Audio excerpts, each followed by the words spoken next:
First date dari neraka. I go first I kenal seorang mamat ni from TT. Hari-hari chat sampailah dia kata nak jumpa.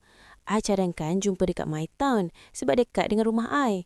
Dia ajak jumpa tengah hari. Kebetulan I belum lunch dan hari tu I punya cheat day. So, I cakap dekat dia, jom makan dekat IKEA. Dia jawab, I dah makan. I teman you je I pun okey lah, no prob. Sampai IKEA macam biasalah. I ambil ribs, chicken wing 6 pieces, meatball kits dan 1 kek dim.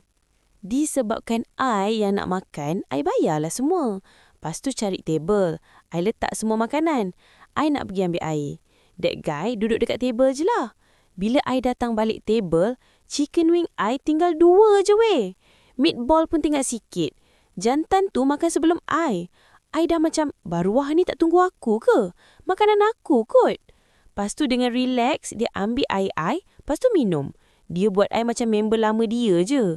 Memang jijik lah nak minum air yang dia dah minum. Lepas tu, I pun makanlah I punya ribs.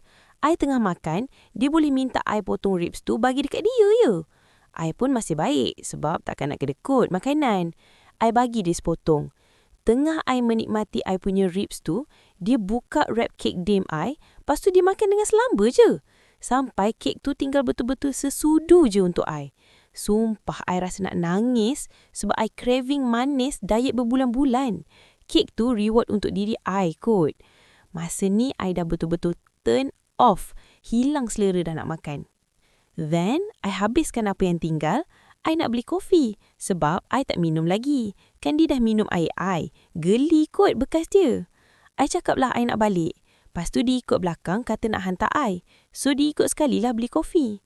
Masa I order kopi tu, dia pun order sekali tau.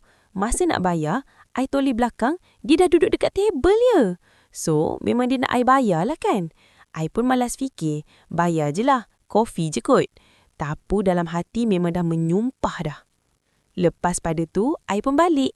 So, I dah memang plan sampai rumah nak block je si Amang ni. I sampai rumah, tengok dia chat ajak serius Dia kata suka cara I. Wah, kau. I read, lepas tu terus block.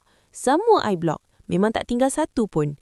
Tapi, ada plot twist tanpa disangka.